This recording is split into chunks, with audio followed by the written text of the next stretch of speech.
Welcome to another episode of the Insilico Terminal podcast. Today, I have with me Hart, who many of you probably already know. But why don't you tell us who you are for people that maybe don't know you yet? Hello, everyone. Hello, and thanks Insilico and Sokyo for hosting me. I'm Hart. I'm a professional shit poster who sometimes happen to take some trades. No, mainly jokes aside, and mainly spend my time entertaining CT and trying to squeeze a few bucks out of the market, Mhm. both on chain and on perpetuals. How did you get started in crypto? I think you're a bit older, right? If I'm not wrong. Yeah, I'm in my 30s. I actually Mhm. joined late-ish by CT and general by crypto standards, who even now, which where maybe we are not so early in the game, Mhm. still tend to attract late teens and like people in their 20s trying to retire before working 40 years. Yeah. How I started in crypto? Well, I been always like a nerd, like attracted from the technological side of things, but I was Mhm. always watching from the outside, from the sidelines, you would say. At some point, I still, of course, I worked in a technical field of work. Mhm. So some of my colleagues and my manager upper levels were starting to double themselves into crypto. And the funny thing is, I consider 90% of them to be complete idiots. So I thought if these guys can make some easy money from the market, why shouldn't I give my try at it? Shouldn't I Yeah. just take little savings? So yes, I was starting from a comfortable position. I had a steady income. I had a good job. So Mhm. I managed by living alone to set aside some savings, and I decided to just unramp some money and see and try my luck. It was Mhm. just the DeFi boom, basically after the COVID crash. I didn't witness that time. I just entered just a bit later, around 2020, 2021, Mhm. and basically it was like the golden times. Anything you touch would just pump. So in the Yeah, beginning, it was yeah, just straight up beginner luck, and I started running laps around my colleagues. Um, yeah, I mean, it went well enough that now I don't need to have a daily job. So yeah. yeah, Mhm. happy with that. That's very nice. Yeah, I think it's a common trope that many people like see someone that's they think is like dumber than them, be into crypto and see them make money, and then it also makes you want to get into crypto if you're like not into it yet. So I definitely think that's quite funny.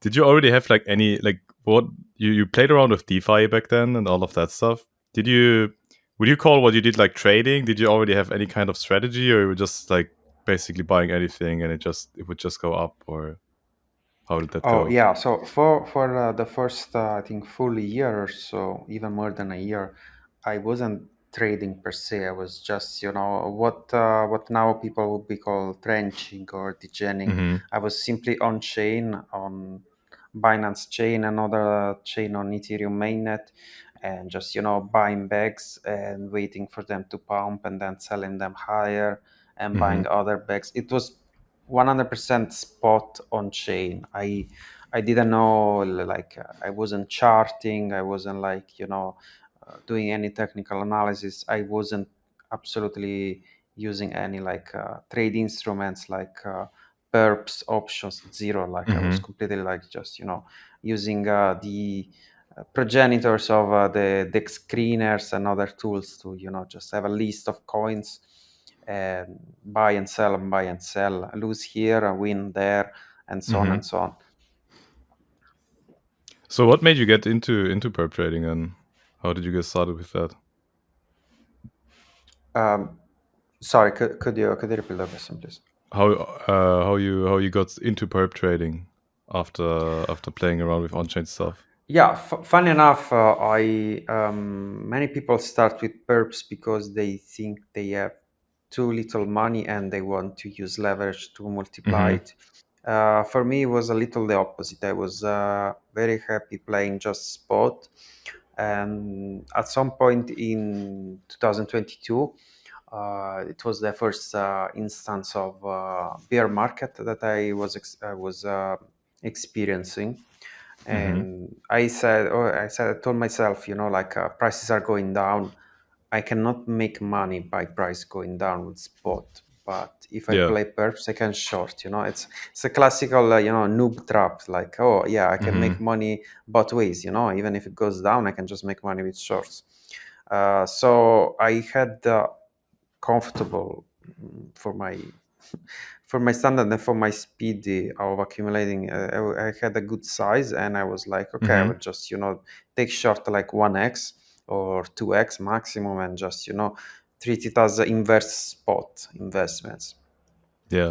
Well, it went well for a while. Just I think I missed the bottom, because then you fix yourself in a mindset where if your investment are on the downside, you kind of want things to go worse, so you don't Mhm. see the signs that maybe things are bottom out, which is Mhm. one of the big reasons why now I almost never shorts. I'm almost only trading on the long side of things. I Mhm. think it's more EV in an environment where things can go up 1,000% to be always betting on the long side rather than trying to squeeze a 10 or 20% on the downside. Mhm. It's a toxic mentality that ruin many people, in my opinion. Do you still feel the same way if you would enter a bear market again now? No, no. As I said, I would probably try to, maybe play some bounces, maybe with a very short time frame, like just, Mhm. catch some mechanical bounces, and just try to keep an eye open for a potential, like a macro bottom, or like, I mean, if we compare to this cycle, catching the equivalent in the new cycle of Bitcoin at 16K, or Mhm. Solana was $10. Trades that can just you can just then ride for the whole bull run. Yeah. Do you have anything like that in mind actually? Well, we are maybe looking at towards the end of the cycle or the bull market or whatever. If like the bear market would hit in the next couple of months, do you have any coins where you would like try to accumulate them in the lower ranges like Bitcoin or Solana or anything else? Well, of course, definitely Bitcoin, even if, of course, the upside is more, how to say, in terms of multiples, is more capped compared to smaller Yeah. coins. Solana is an interesting one, because Solana started this cycle kind of orphaned by the uh, parentage of, let's call it, FTX, Mhm. Alameda, influence. They were big owners of locked coins and such. So it was a bit. I would not have played Solana so much if Alameda was still around. So it was Mhm. kind of a great play for people who bought cheap, because suddenly all these, lot invest coin were kind of inaccessible to be dumped on the market, let's say. So it had free reign to pump. I Mhm. don't know what's going to happen to Solana next cycle. Um, I respect many people who are in the Solana ecosystem, like Mert and such. I think there is some Mhm. serious, respectable people behind and trying to develop and deliver on the Solana blockchain. Of course, now it's completely associated with the trench, the meme coins, the pump Yeah. fund, and all this stuff. So people see it almost like a graveyard blockchain for speculation, or for lottery tickets coin. Let's call it Mhm. like this. So I don't know I don't know if it's going to be for example, the next Ethereum, which this cycle Mhm. is barely reached the last cycle high. Like just struggling. I think next thing we may not even know yet. Like this cycle, for example, Sui or Hype or other coins like that Hmm. surprise on the upside. You couldn't predict some of this stuff. Like you could bet on it, but you Yeah, couldn't yeah, that's just true. Yeah, taking 22 and say, oh yeah, I will for sure like farm hyper liquid because I will make because it will make a 30x, after the TG. You cannot yeah, bet on this. I received many airdrops in my crypto careers, and so far 99% of cases selling on day one has been the most profitable yeah. way to work it. You cannot just take hyperliquid and say, oh no, airdrops is the way to retire. No, unfortunately, I did sell a lot of my hype airdrop on day one because I'm of the same mindset that like most things go to zero, and this is like the one thing that where it didn't happen and it went up. And also for Solana, I feel like it's kind of like past its prime, or just that's just how it feels to me, and it might be like the new Ethereum of next cycle. Are you personally like bullish on Ethereum because it's like part of your name, or is it just something that just stuck? It's stuck. Yes, I created my Twitter handle when Ethereum mainnet was the place to be, where or even all the like big NFT means, all the art block seasons, everyone was playing on Ethereum. All the big Hmm. launches, all the I don't know, everything, even the dog coin season, everyone was in Ethereum. I just thought it was funny to have the name sounding similar, but I don't Yeah. have like an emotional attachment to the chain. Hmm. I think I barely made any transaction on mainnets these cycles. Maybe Yeah. just moving funds and such. I wasn't playing any spot coins there. Yeah, I think for me it's the same. I can't really remember the last time I really used Ethereum mainnet for anything. If there's still like much stuff going on there. How did you like what is your trading strategy like? How would you describe that? Like what kind of time frames do you trade nowadays? You don't really short anymore. You're more on the longer side. Is it more on the like lower time frames or higher time frame stuff?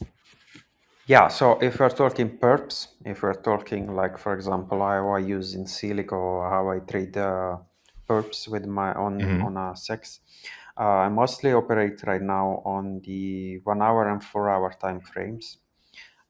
Mostly Hmm. the 4 hours time frame is the one where I um, plan my trades, mostly like where I try to spot my trades forming before I take them, and then try to execute on the 1 hour chart, like trying to more fine tuning my entries and exit based on the 1 hour Hmm. chart.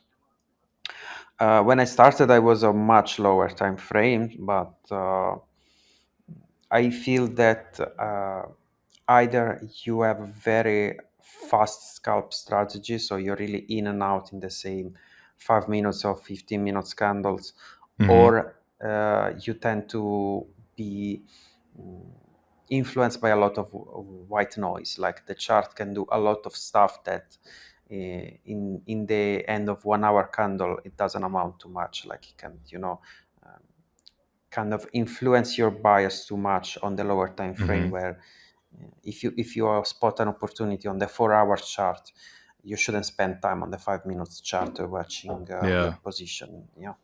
So yeah, I simplified my approach a lot. I don't use pretty much any tools or indicators, only a couple MAs, and mostly just horizontal supports.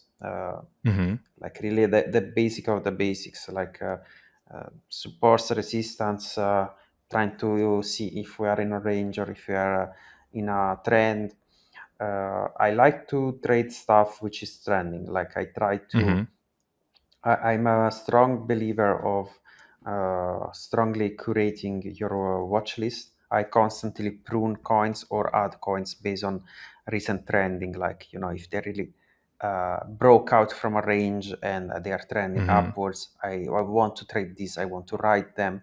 I want to, jump as early as possible and just, sit on the position until I see the sign of exhausting these trend lines. Mm-hmm. So that's what I try to do. In which case you don't need so much technical ability. You just need to spot the outperformers and just camp on those Mm-hmm. until the attention turns.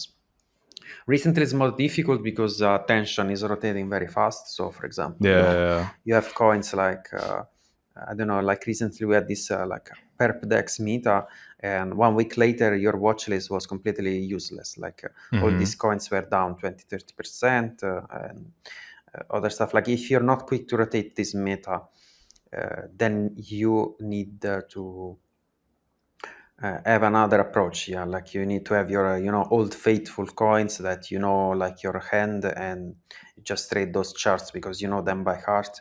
I like to rotate a lot. Like I like to trade what's the top 3 top 5 coins of the week and just try to Mm-hmm. hammer on those until they're not good anymore. I try to squeeze them like lemons and then just Yeah. change coins. How do you find those coins? Like, do you just like go on an exchange or like the terminal or whatever and see what went up the most on this day or week or something like that? Or do you have any approach like sentiment or anything like that to find those coins? So the approach is in my case it's multi-phased. I of course browse the top list of the exchanges like Bybit, Binance, and Hyperliquid mostly. Mm-hmm. So if something starts to like stand out in terms of volume or in terms of gain of the day, of course, unless they have like 5 million volume, but if they have decent volume where you can just swing some size, and you see that day after day they are in the top 10 volume, Mm-hmm. for some reason, maybe there is like some narrative or some speculation or some news, whatever the reason. So I try to keep caught up with those. The other phase is over the years I curated my. I think Twitter is a very powerful tool for. Mm-hmm. I think I mean I have fun shit posting on CT. I have fun joking Mm-hmm. with the other friends that I made there, but I really think it's a powerful tool for trading. I made several lists. They're all private, so sorry, but it's You're like not kind sharing of the like alpha. yeah, it's not sharing any alpha. The alpha is maybe on the method. Like I encourage everyone to build list Mm-hmm. thematically, like people who are only technical traders, people who are very early to news or very early to new metas, very early to new announcements, and you make some kind of silos. And then I usually have TweetDeck open, which now it's Mm-hmm. called X Pro. So I have several columns, and they are all separated by uh, team, by basically by Mm-hmm. what I want to know. Some have like the financial news. I don't know. Let's say it's CPI day, so you want immediately the top 5 minds of the game. You're 50 or other people. You want immediately to know what these numbers mean because I'm Yeah. dumb. I don't know what is Yeah. what SPI means, what everything means. So I don't know what jobless numbers means for my fart Yeah. coin. I don't care. I just want people to say up or down. So Mm-hmm. you make this list, and for example, you notice that there is a new coin for 3 days in a row in the top 5 volume on Bybit, and at the same time on Twitter you see that people the people who you think are smart that you put in your list are start to mentioning very often, Mm-hmm. and then you are on Telegram and you are in some groups and you see that your friends are starting to scalp it and so all this confluence is, in my opinion, Mm-hmm. is better than any possible indicator. It's like confluence that it's like it come up from the underground. The trade just Yeah. comes to you. You think, okay, this is where I want to be, this is the coin I want to trade today. You just go there and try to squeeze some money. It doesn't always go well, of course. Mm-hmm. I'm not a technical genius, but I think the best opportunity is on trending coins, on Mm-hmm. coins that like don't give people easy entries, that they are just relentlessly making new highs. for the day, and you see, people seething on Twitter saying, oh shit, Mhm. I saw this thing, 20 million, today is a 70, 80, in Yeah. 160, stuff like this. You want to trade these coins. I think that is a very interesting approach with the lists and all of that stuff, and also Telegram chats and all of that. I feel like everyone does that to like a certain extent. Maybe you do it to like a more systematic one, because I mean, at least for myself, I feel like if you're on Twitter or in like communities and stuff, you always get influenced a little bit by other people and what they're looking at, and then that's how you discover things. But looking at it in a more curated way seems like a pretty interesting idea to me. Is that like, is CT also a place that has in general taught you stuff about trading? You're a very like good shit poster. You shit post a lot. You enjoy it. Have you also like been learning a lot from Twitter about trading, apart from getting like alpha for what to trade? So I believe that, as far as 80% of the game is psychological, I think that Mm-hmm. one can learn the technical aspect of trading. If you're not completely dumb, you can, Mm-hmm. let's say in a week or in a month, let's say you want to take your time, you want to, watch, like, for example, the excellent, I don't know, create videos about risk management, about levels, about support, about candle closes. All this technical stuff can be learned very quickly. Mm-hmm. But that's 20% of the game, because 80% of the game is in your head, is, how you approach the game, how you approach when your position is open, when it goes against you, when it goes very much in favor. Should you close, should you add, should you remove, all this stuff, it mess with your head. Mm-hmm. You have 10 losers in a row, what you should do, should you so just to answer your question, I think CT has taught me a lot on the psychological aspect of the game. Mm-hmm. I'm very grateful of people, big traders and big posters, who maybe now don't post charts anymore, and maybe, but they still try to, post about their thoughts about the game, and their thoughts about how to approach, for example.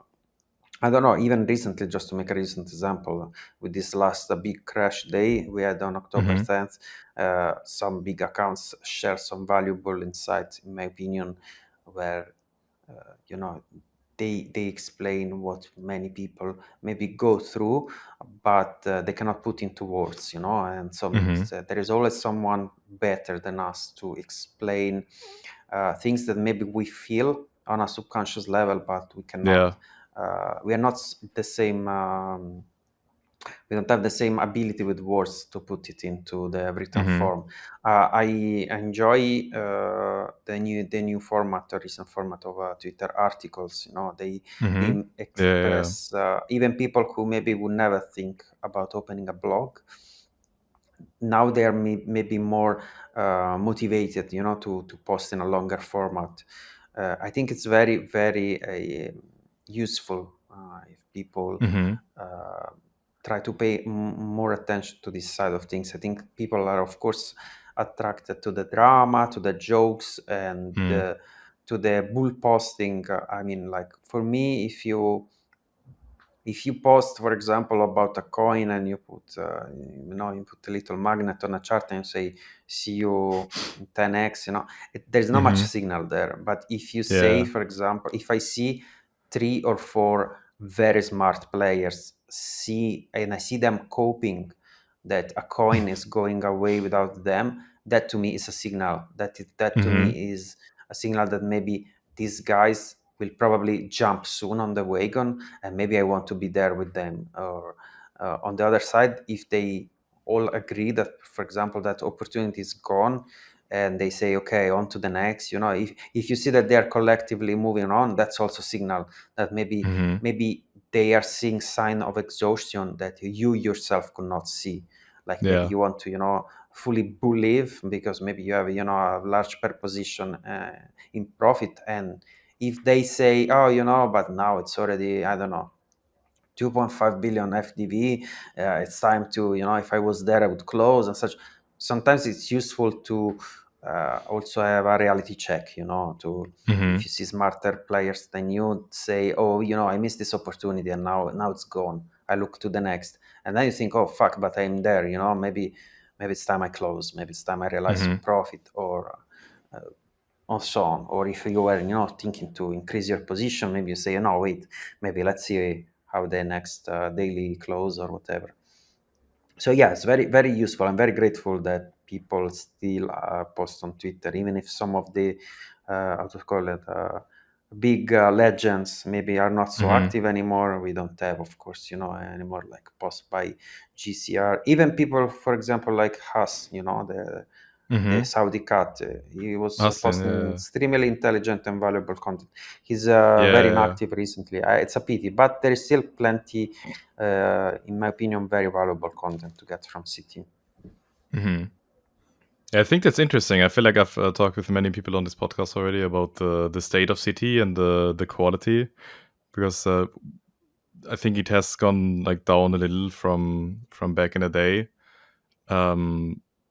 Or like people just used to post a lot more and share a lot more, and now like many people fucked off. Many don't like post that much anymore. But as you said, I think there is still a lot of quality, and there's also like new people coming in, and like I also read a lot of articles that people post, even if it's just like a random person that I haven't seen before or anything like that. But there might be like really useful information in there. I feel like for me recently a good example of it was, I think, the Aster coin, Yeah. where I don't really know who or what I saw or whatever, but like I started seeing some people talk about it, and it just went in my head like, yeah, this will go up. Like the narrative is there. It's easy crime, whatever. He's gonna pump it up. It's like there to defeat Hyperliquid. He will put his money in there. A lot of the Yeah. supply is locked, whatever. And the chart, like, I just saw it on like the first day it came out. I didn't farm it or anything before for the airdrop, but I saw it on the first day out, and I was like, yeah, I'm gonna buy some of this. Yeah, And yeah, I think that that's was how like it really goes. good And signal. yeah, even if you miss the first two or three, at some point you start noticing a pattern of these coins. You start seeing that they get the same type of fast attention. They see the same type of people complaining, for example, about manipulation, about crime. Usually, when I hear about manipulation and crime, I'm immediately immediately get like a little bat signal, like oh, maybe this maybe there is some Yeah, meat here. Like yeah. people like there was some stuff about like for example, I'm a big admirer of Trader Dante, Mm-hmm. um, Yeah. and he said in one of his podcasts, in one of his I don't know if it was on YouTube or one of his lessons, he said people usually complain about problems in the market and don't see, for example, that there can be an opportunity in opposite sense. For example, Mm-hmm. he made an example that some exchange was having some lag problems, and people were crying all day on the forum about this lag in the pricing. And he said, another friend of mine saw an opportunity. He saw that he could take the trade on the other exchange like 1 second earlier and just, kind of know the future 1 second in Mm-hmm. advance on the other exchange, Mm-hmm. and, exploit this opportunity. Like if you sit on CT all day crying about crime, instead of Mm-hmm. thinking, well, okay, if there is a crime syndicate behind, maybe can go another 2x, like why don't you make Yeah, money from it? It's yeah, not like it's yeah, illegal to trade something because it's manipulated. You're just profiting from it. yeah. Yeah. I mean, I feel like it's the same Just kind going of. back. Yeah. No, I just No, wanted no, to no. add a Keep quick going. Keep word going. about CT, because you said that many people made a comparison about past and present CT. I think there is a level of toxicity which now is a bit more Mm-hmm. spread. I notice, for example, I am very ruthless with block and mute Mm-hmm. buttons. I Yeah. am not here, I don't tolerate people who just come on my replies to spread negativity. It's okay. I mean, maybe they're just having a bad day. Maybe they don't have anything against me in particular. Maybe they just want, Mm-hmm.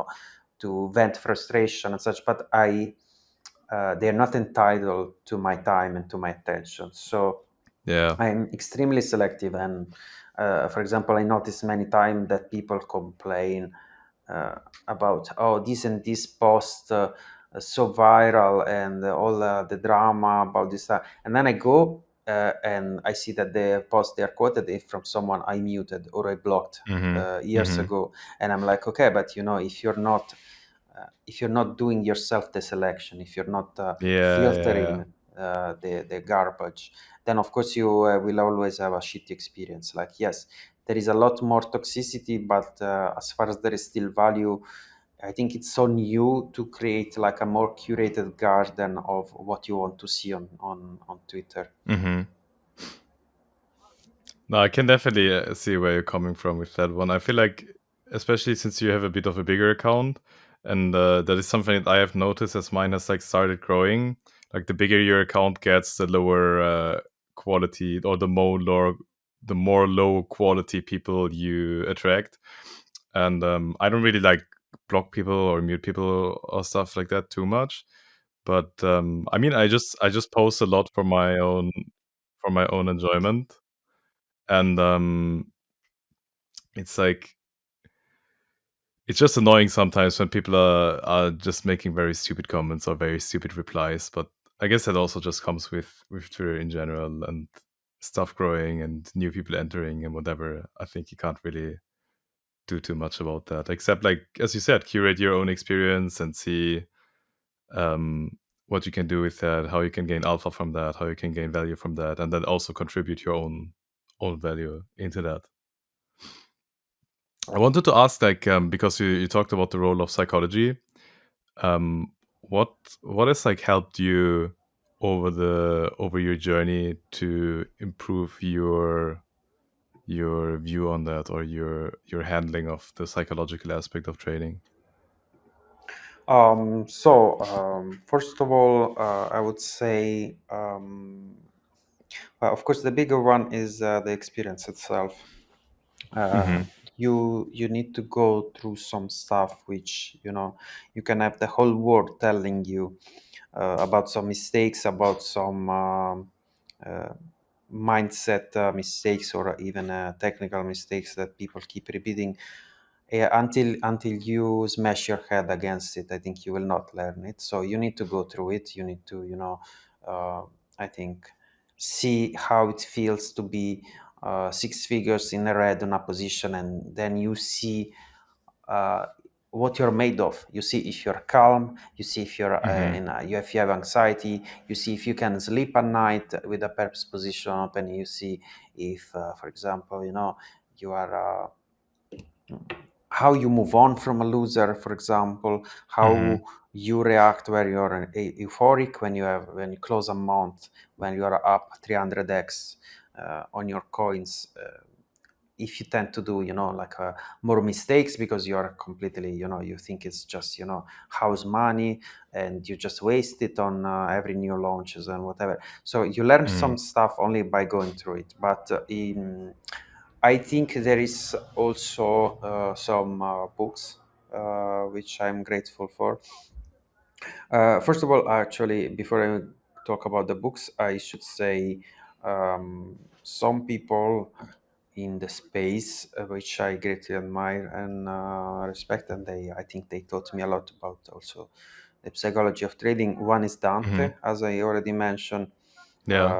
I also last year joined one of his rare nowadays boot camps, or Mm-hmm. kind of I mean, I don't know how it was really called, but kind of like monthly sessions Yeah. with him, where he went through his trading, his setup, his pre-trading game, how he was finding new trades, how he was Mm-hmm. reacting, how he was logging at the end of the week, how he was preparing for the next, all this stuff, which even if he's trading very different market from me. Maybe he's trading bond markets, and I'm trading Mm-hmm. shit coins. In the end, the psychology is shared, like the approach is shared. Yeah. Speaking of books, the Reminiscence of a Stock Operator, Mm-hmm. definitely big influence on me. I have had actually to go through it even a couple of times, because some stuff, I really felt that people tend to dismiss just because, okay, of course, it's the stock market of 100 years ago. What can I learn? Mhm. And in fact, what you learn is that it's always the same. Like you Yeah, could read yeah, yeah. books about, the stock market of the times of the 1800, and it would still apply today. And it would even apply today to the small niche of, I don't know, Solana perps trading. It's Mhm. incredible how, because most of the market is human made. It's human participation, is Mhm. mass psychology. Other book which is very very well written is it's called not very not to say with a very banger sounding name, but it's called Mastering the Mental Game of Trading. Mhm. Very, very plain title by Steven Goldstein. It's a great book. It's actually been recommended to me by Trader XO, which Mhm. is a big figure in CT, and I was following his videos and his content for years. And I mean, we had some private conversation. He said, "Oh, I recommend you this book," and it's been game changer for me. It's really goes Mhm. to just for example, one of the biggest change is. It shows you how you have, like, for example, 4 phases of a trade. Like before you take a trade, so like the planning stage or the waiting stage, and then you have the, the opening of a trade, then you have the managing of a trade, then you have the closing Mhm. of a trade, and then you go back to square one. So you have like a little pie, like a little quadrant divided in four, and the book is very intelligently written to say that, for example, Mhm. many of the mistakes are, for example, where people skip one of the slices of the pie. So like you jump from, or you jump the planning, which is very obvious one, or for example, you open a trade and then, I don't know, for example, so immediately, I don't know, like you regret or whatever, or something comes or Mhm. someone posts, you jump the managing, you jump to the closing, or maybe after the closing, for example, you don't go the analysis or like the post-mortem of a trade, so you jump into the other one without, for example, decompressing, for example, the nervousness from, for example, closing a loser. So like you don't Mhm. take the time, for example, to see what went wrong there, or what you didn't do, or what you didn't follow from your system, or you don't realize that maybe that you are in a tilted state. So you are in a Yeah. position where maybe your next decision is not so rational because you're already in an emotionally influenced state. For example, all these things. So definitely. Again, it's a never ending learning process. There is still stuff that I keep learning in just by putting the hours in, just more Mhm. hours of experience. And also, one thing that I should say in the recent times made me grow partially is being publicly accountable. I have a Telegram Mhm. channel where I log my trades, mostly before taking them, and while I take them, after, when I close. And if I have thousands of people reading me, and I am about to take a trade, and I feel like, how I tell these people why I'm taking this trade. Like if it's a Yeah. stupid decision, sometimes it stops me even before I take a trade. Like Mhm. why I'm taking this trade, what I tell these people. And if the answer is like, I don't know, like I need to make money today, or I feel I didn't make enough this week, or something Mhm. stupid, no, or like, oh, I feel this coin is up 3x and I'm FOMOing. Maybe there is a voice in my head that says maybe this is not a good decision. Yeah. Other hand, if I say I take a trade on the 4 hours chart and I say, okay, I'm entering here because so and so, and 3 hours later I have maybe I'm in red, or maybe I have Mhm. regrets or whatever, and I go back to Telegram and I see, okay, I took this trade with these reasons, and this was my invalidation. So I I'm not out of this trade until this happens. Has it happened? No, it hasn't happened. So why are you panicking now, for example? So Yeah. it helps me also to stay grounded because I explain my rationale to many people who can agree or disagree. I have a comments section, so some people always maybe don't agree with this trade or like don't see the rationale behind it. But if I took it at the time with some specific conditions and these conditions are still valid, I want to be again. Still want to be in the trade. Other hand, if I think if the conditions are changed and people start nagging me and say why are you not why didn't close, because maybe I see a red position, I am like hoping it turns green and such, but this is not trading. No, this is just gambling. So if you see people reminding you like, oh, you said next 3-4 hours close have been red, you should close, like it's also helps me again to be in my system, to be in my process, because you explain the reasons you how took the trades, so then you need to respect them. You're more accountable. Very, Yeah, that very, makes a very lot of nice sense. growth instrument. Of course, I cannot recommend it to anyone. Like I cannot say to a reply guy, like you know, post 2-3 people your ideas. But in fact, Yeah. it still helps, even if no one is reading you.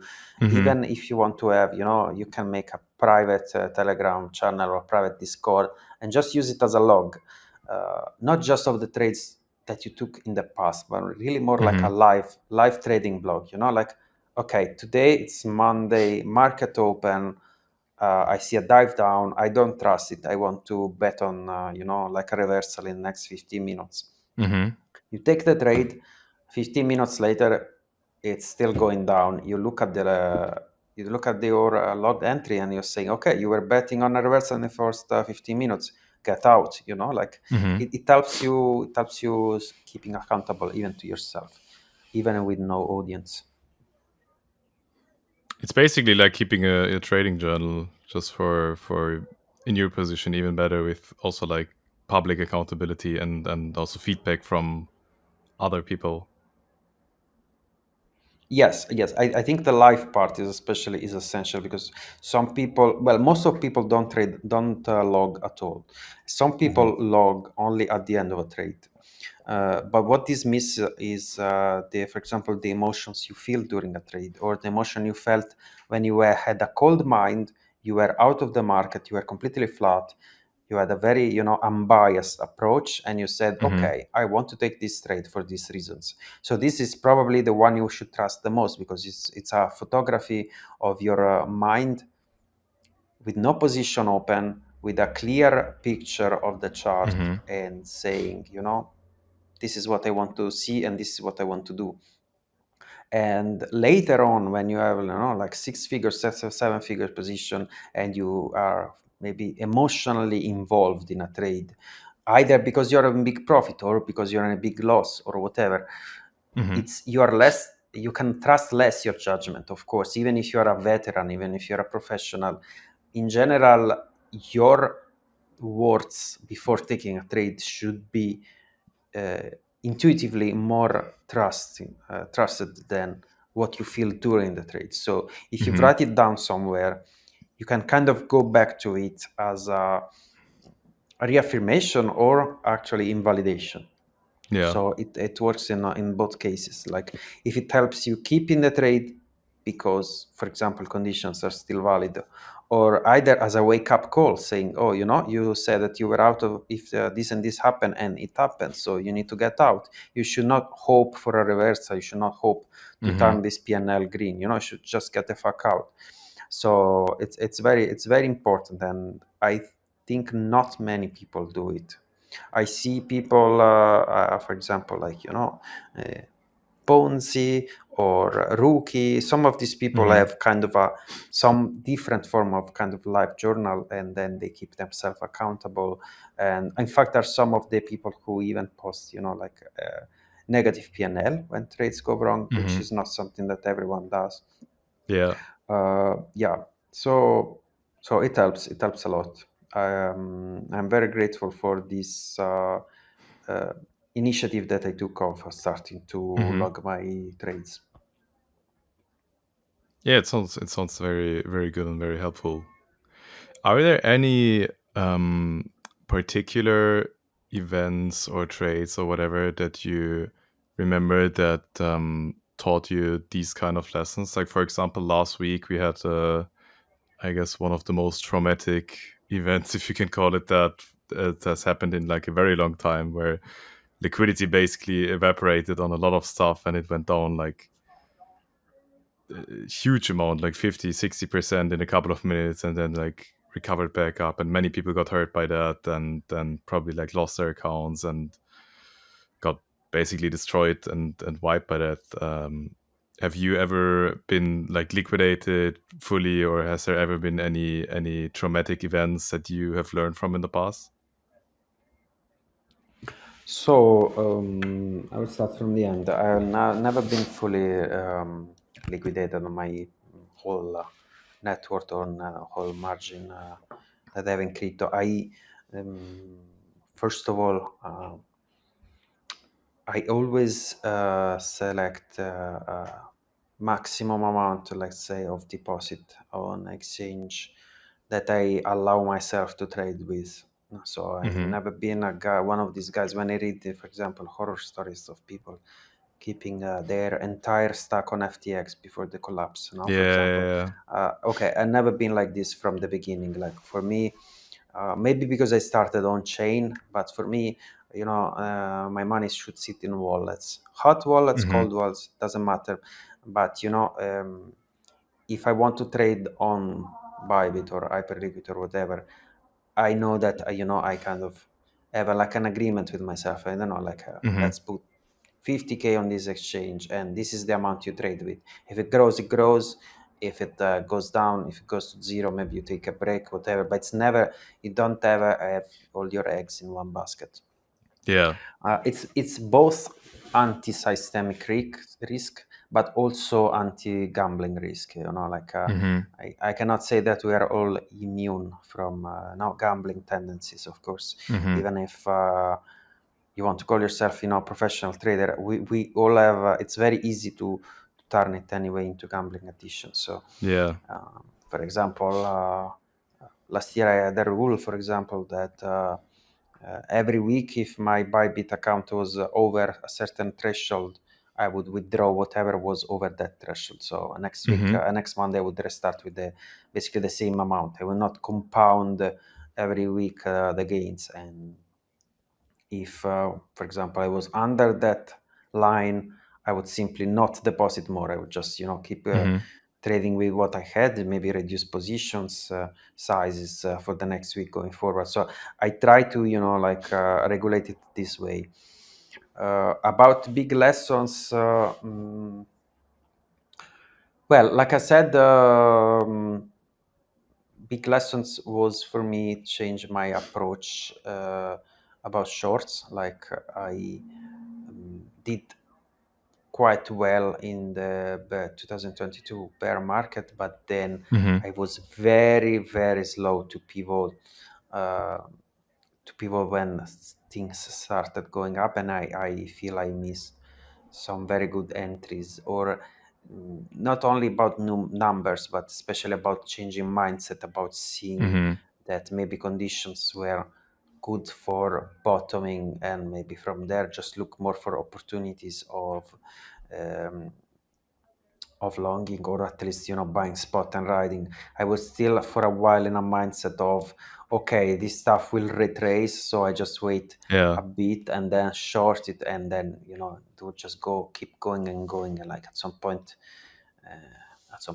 Bitcoin just went and went, and if you were not on the long side, you were offline, you were offside. Mm-hmm.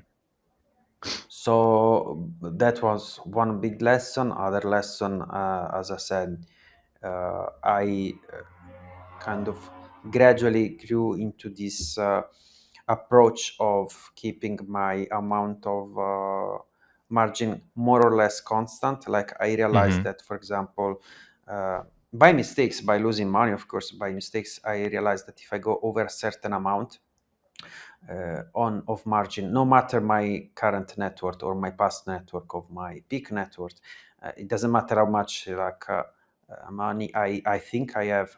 If I deposit or if I have at certain point too much margin, I start to make some stupid mistakes. Like I start to take positions which are too big for me psychologically, for example, to manage. So a 3% drawdown, I start to see, such a big number in PNL, and it start to influence my decision too much. So I realized that, for example, I have like a comfort zone where I try to push it every time. Now with time, of course, we don't want to stagnate. I try to push my limits a little higher. But I realized that I cannot, push through and say, I can do this same trading with 150k of margin and just do triple the money. No, it doesn't work like this. Like the ability I have with trading with, for example, 50k margin and I don't know, 2-3x positions, for example, is not translating. It's not scaling linearly if I just deposit more and just trade bigger. So you learn these things only by experience. It's not written in any book. Maybe some people are fine just winging millions, maybe some people are, like, I mean, not many probably, but I'm just saying it's not universal. It's very subjective. You need to find your sweet spot yourself, and it's not written in any book. It's not written on CT. You cannot pay any courses. You cannot pay any private group to tell you, for example, if you will shit your pants when you have a 7-figure position on a coin who has 20% a day volatility. Nobody's going to teach you that. You need to find it for yourself, and maybe some people will never learn, or some people will just burn their accounts and just keep banging the same mistakes, and some people have the humility to adapt. I have some friends who tell me, you could just up your size and just I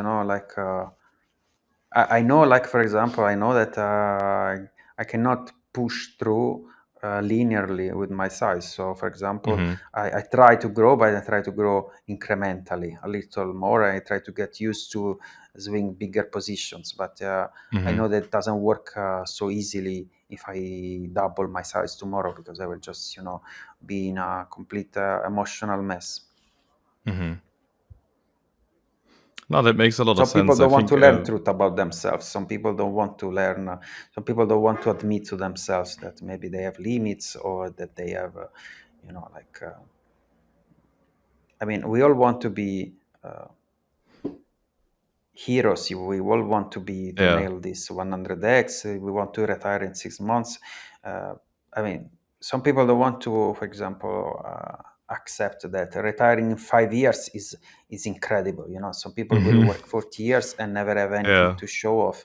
And if I tell you, if I go on the street and say, you grind your ass for 5 years, but at the end of 5 years you have $2 million and you don't need to work a day in your life. Anyone would sign. Anyone. They will not tell me, oh, I want to do it in 6 months, or I want to do it in a single coin. I want to find the next whiff. Otherwise, it's not worth it. They will tell me, oh, where do I sign? 5 years. 5 years and I retire. It's fantastic. People want to do it in 6 months, and they're not ready to accept this. These limits, this this friction. I mean, in this day and age, for like our age or generation, it's probably like almost a luxury to even think of retirement at all, because of like the way that social systems work and all of that stuff. So even if you can retire in like 5 years or 10 years or 15 years or whatever, or you get to a point in your life where you don't have to worry about money at all anymore, that's like very a blessing. And if you can work towards that, that's like a really good thing. And what I got reminded of something when you said earlier that it's not just to split your account through exchanges and like keep a certain amount of margin. That is not only to protect yourself from counterparty risk, but also from like gambling risk, because that's also something that I have experienced too. And I remember at one time I tweeted, what makes someone a good trader, or something like, how long does it take to be a good trader?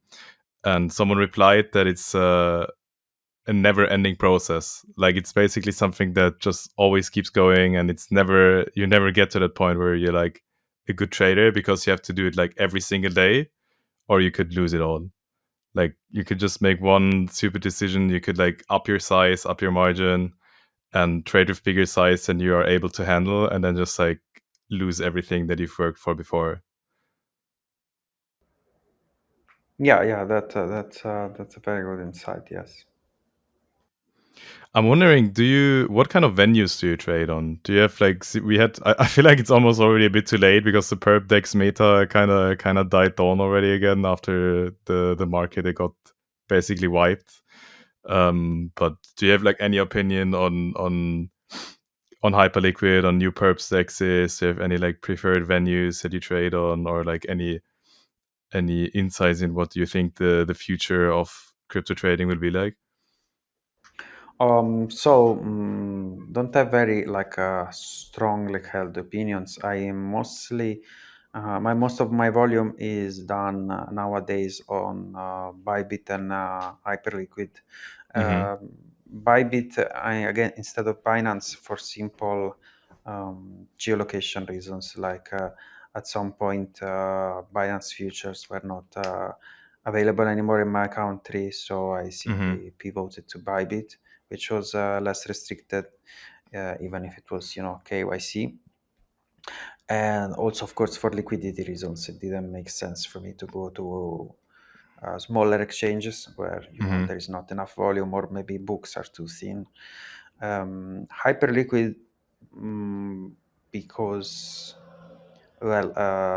several reasons. The first is, of course, that it speaks to me more to my own chain soul, let's call it. Mm-hmm. I don't consider it necessarily a fantastic example of decentralization because you are basically, I will be technically wrong, but you kind of bridge to a black box, which is okay. It's all on chain, like it's all there is transactions and everything, but basically if Hyperliquid goes down, yeah, like good luck taking your money out, let's say. Yeah.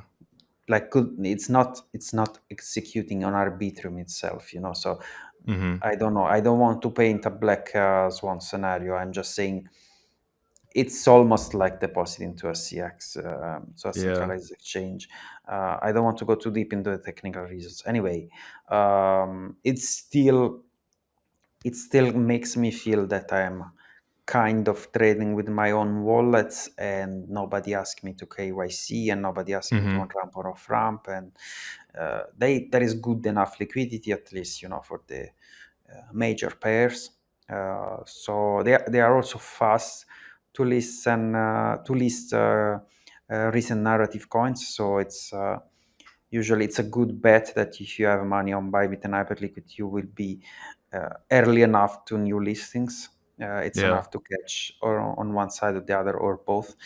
And of course, I mean, how to say, not to do any like impromptu marketing, but I like to have the UI uniformity of trading. Or whenever I'm trading, I'm just trading on Insilico most of the time. Yeah. So I like to know that even my like muscle memory for the buttons, it doesn't need to Mm-hmm. change wherever I'm trading, or even managing position on two different exchanges in a single tab.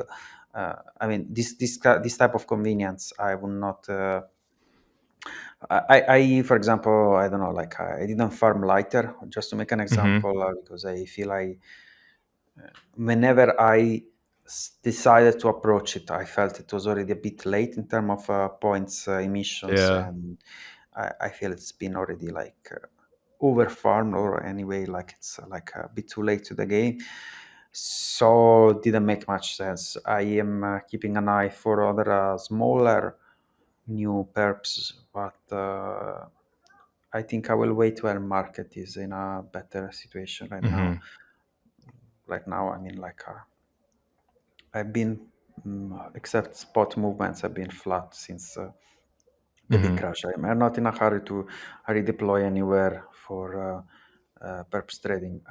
Yeah. I'm not very how to say technically skilled to perform like arbitrage strategy. I'm not doing delta neutral farming, like having spot and shorting on exchange just to farm Mm-hmm. points and such. I'm not like this. If I want to farm at DEX, I just move some margin there and start trading as usual, and hope that my volume will make me some airdrop in the future. That's it. Mm-hmm. I'm not very sophisticated. Yeah, that makes sense. I think one mistake that I kind of made is like when I started looking at Lighter, I looked at it very early. I did it like I don't know how early it was, but maybe in May of this year or something like that. And I feel like that's maybe one of the drawbacks of the convenience of the terminal. I just couldn't like trade on the UI anymore because I'm just so used to like trading on like I feel like if you do it once and you like never really go back or you don't really want to go back because it just feels good to do, especially if you can do it like on multiple exchanges at once.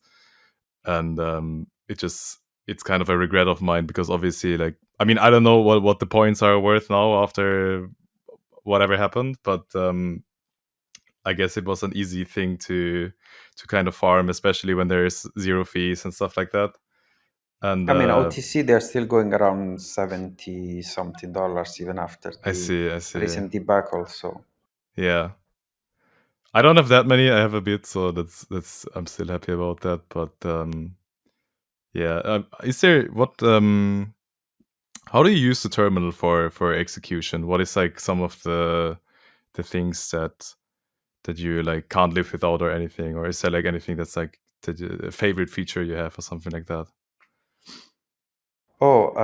so I cannot say that I use super many of the features that are available. I'm not super sophisticated traders.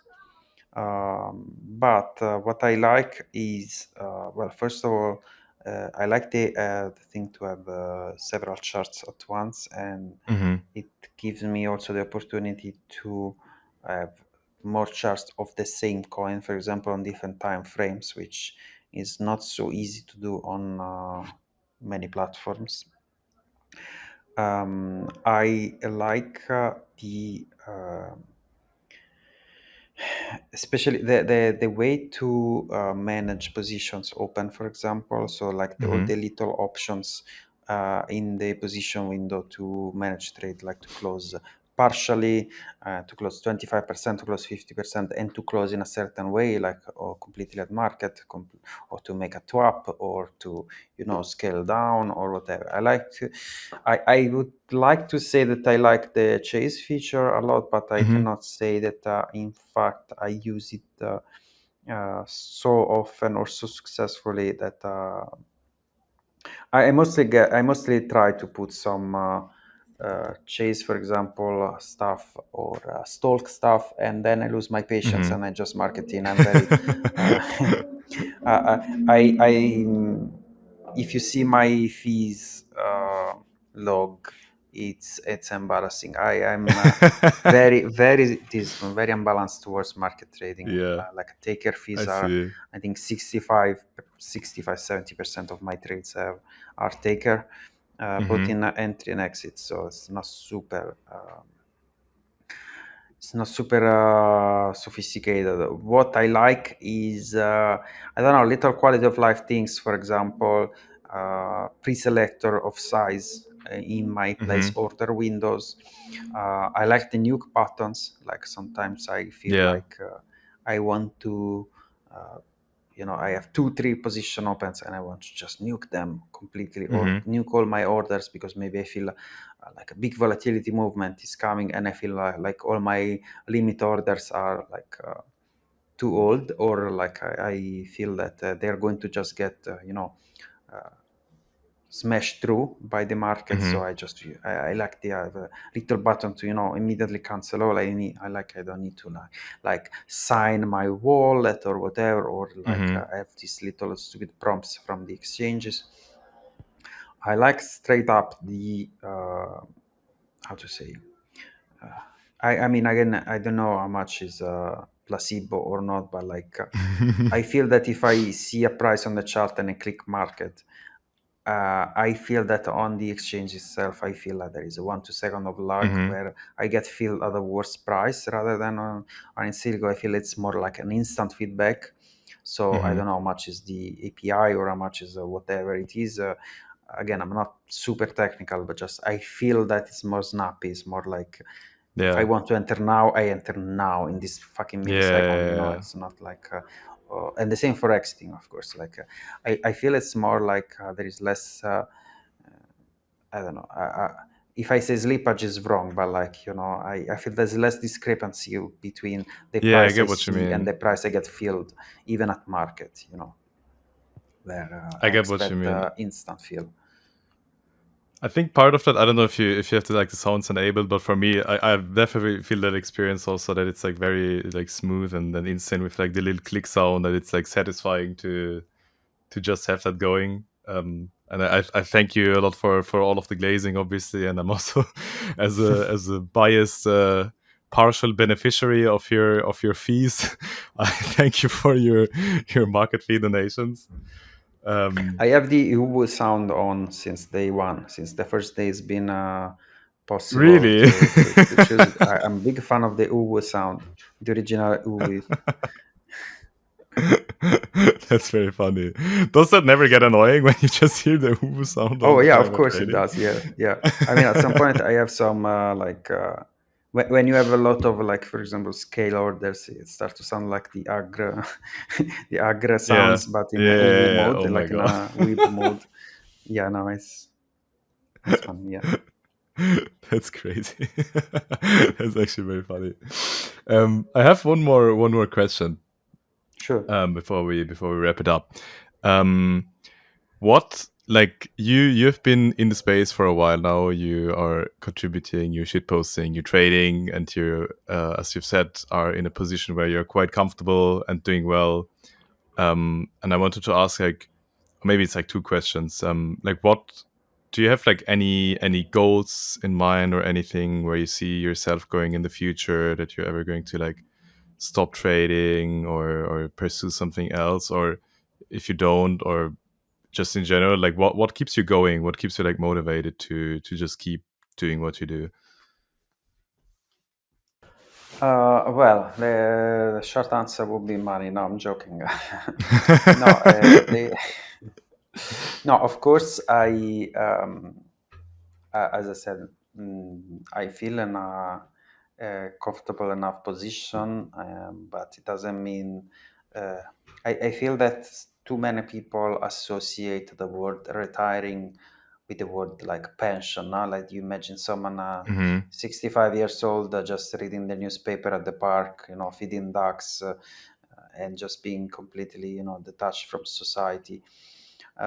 Retiring for me means that I am my own boss. It means that I don't answer to anyone. It means I Hmm. don't need to say yes sir to any manager. I don't need to Yeah. do a report at the end of the month. I don't need to do PowerPoint deck slides to a boss who wants to look good to management and all this stuff. So for me, the meaning of retirement means I am, like the master of my own time, Hmm. which doesn't mean I want to, like sit home all day and play video games. Maybe means Hmm. that I still put alarm at 7 o'clock, or maybe I stay up to see the future market open on Sunday. Uh, Maybe it doesn't mean that I need to take a trade at midnight on a Sunday, otherwise I don't put the bread on the table. It Hmm. doesn't mean that, but it means, yeah, definitely I want to keep honing my game. I keep want to, be ready. Um I like to say I want to be ready to be lucky. Like you want to put Yeah. yourself in a position where if luck strikes, you are there to profit from it. If Hmm. some opportunity, if someone, in your Telegram group or someone on Twitter see a new coin, you want to be there. So, it's a lot of us who have partners who have girlfriends or wives, they have this common joke that you get caught on Twitter after 4 hours and they're saying, "Oh, but you're just shit posting or whatever. You're just Mm-hmm. scrolling Mm-hmm. anime boobs." And you turn around and say, "I'm working," because I'm working. And they don't see it this way. No, actually, I'm Yeah. joking. My wife is very understandable. Like, it's very understanding of my, let's call it, career choice. Mm-hmm. In general, she understands that if I am on Twitter, yes, I'm shit posting, yes, I am replying to memes, but there is potentially new information coming, new alpha, new trade Mm-hmm. setups, new, like valuable insights. So it's like it takes some understanding. So goal, yes, I have some. Again, I'm not ashamed to say I have some material goals, like some Mm-hmm. monetary goals,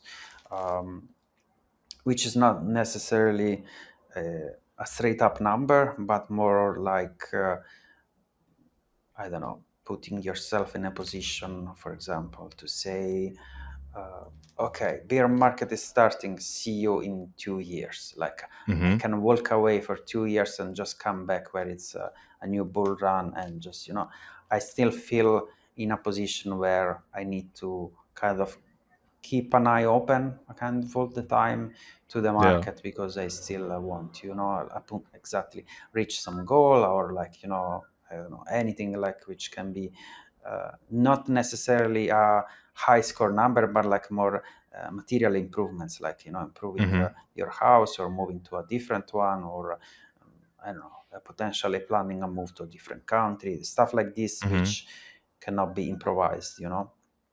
So yeah. So you're still just like hungry for new opportunities, basically. Definitely, yeah, yeah. I mean, like I see. the old adage that 10 million is not enough to retire, no? Yeah, so Yeah. Yeah. Many I, many I'm such nowhere, I'm cases. nowhere near close, so Mm-hmm. I cannot retire. So you have more work to do then. Yeah, definitely. More shit posting, especially. Yeah, I guess that's it from me for this. Is there anything else that you would like to say? Any closing words? Anything you like to shill? No, it's been a fun chat. I very very happy to have joined you for this little recording. Yeah, same. I agree. Thank you very much for coming on. I think this was a good conversation. Okay, thank you for hosting, and thank you everyone for listening. Yes. Goodbye.